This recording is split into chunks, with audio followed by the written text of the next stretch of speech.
নমস্কার বন্ধুরা, সবাই কেমন আছেন? আশা করছি সবাই খুব ভালো আছেন। আজকে আমার রান্না হচ্ছে মাছের মাথা দিয়ে সবজির ঘন্ট। তো একদম অন্যরকম একটা রান্না। এদিকে কড়াই বসিয়ে দিলাম, কড়াইয়ের মধ্যে দিয়ে দিয়েছি সর্ষের তেল, আর এদিকে আমি লবণ হলুদ দিয়ে মাছের মাথাগুলো মেখে নিয়েছি। তো মাথাগুলো এবার এক এক করে ভেজে নেব। আর এই রান্নাটা পুরোটা দেখতে থাকুন, আশা করছি আপনাদের ভালো লাগবে। তো যারা সবজি খেতে পছন্দ করো না আর মাছের মাথা খেতে অবশ্যই পছন্দ করো, তো তারা তো এইভাবে মাছের মাথা দিয়ে সবজির গন্ড বানিয়েই নিতে পারো। তো হয়ে গেছে মাছের মাথাগুলো ভাজা লাল লাল করে, আর এবার তুলে নেব মাছের মাথাগুলো। তো এদিকে আমি সবজিও কেটে নিয়েছি, সবজিগুলো কেটে ধুয়ে রেখে দিয়েছি, সমস্ত সবজি দিয়ে দিয়েছি এর মধ্যে। তো ফোড়নে আমি দিয়ে দেব তেজপাতা আর শুকনো লঙ্কা, আর দিয়ে দেব পাঁচফোড়ন। তো ফোড়নটা একটু ভেজে নেব নাড়াচাড়া করে। আর হ্যাঁ, আমি কিন্তু এক্সট্রা আর কোনো তেল দিইনি, ওই তেলের মধ্যেই আমি রান্নাটা করব। তো হয়ে গেছে আমার ফোড়নটা ভেজে নেওয়া।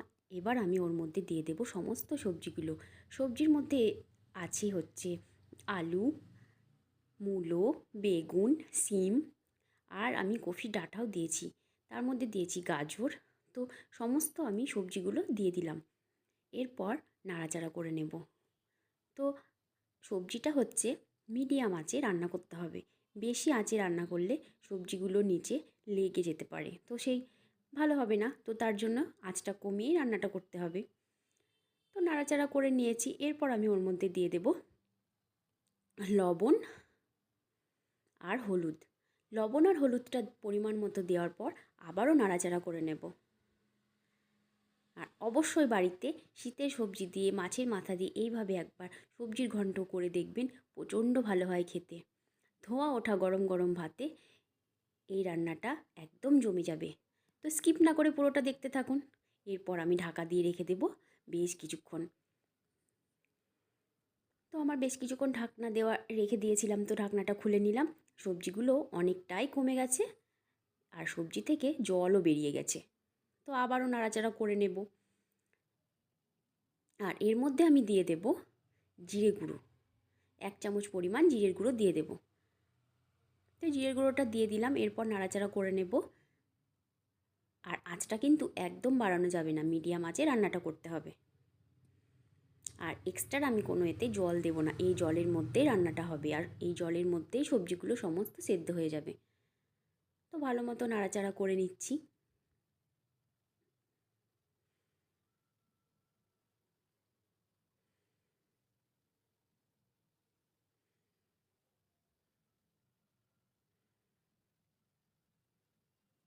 আর হ্যাঁ, এর মধ্যে তোমরা চাইলে এক্সট্রা আর অন্য কোনো সবজিও অ্যাড করতে পারো। এরপর আমি মাছের মাথাগুলো ভেঙে নিয়েছি। তো মাছের মাথাগুলো ভেঙে নিয়েছি, এবার মাছের মাথাগুলো আমি এর মধ্যে দিয়ে দিলাম। ভালো মতো মিশিয়ে নেব, সবজির সাথে ভালো মতো মাছের মাথাগুলো মিশিয়ে নেব।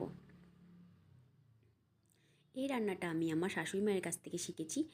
আর যখন আমি প্রথম এই রান্নাটা খাই তো প্রচণ্ড ভালো লেগেছিলো। তো যারা সবজি খায় না এইভাবেও কিন্তু খুব ভালো হয় খেতে। তো শুধু শুধু সবজি খেতে যদি ইচ্ছা না হয়, তাহলে মাছের মাথা দিয়ে হচ্ছে ঘন্ট এইভাবে সবজির প্রচণ্ড ভালো হয় খেতে, আর খুব ভালো লাগে খেতে।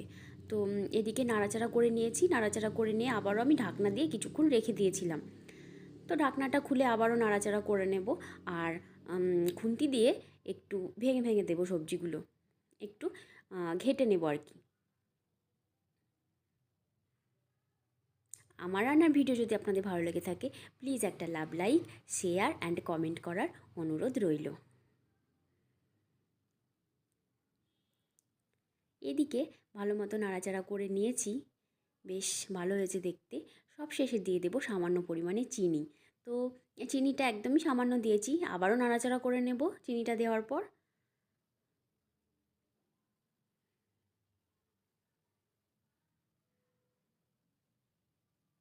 অবশ্যই কমেন্ট করে জানিও রান্নাটা কেমন হয়েছে, আর বাড়িতে অবশ্যই ট্রাই করে দেখো কেমন হয়েছে খেতে। তো হয়ে গেছে আমার নাড়াচাড়া করা, আমি এবার নামিয়ে নেব। রেডি আমার মাছের মাথা দিয়ে সবজির ঘন্ট। অবশ্যই কমেন্টে জানিও কেমন হয়েছে।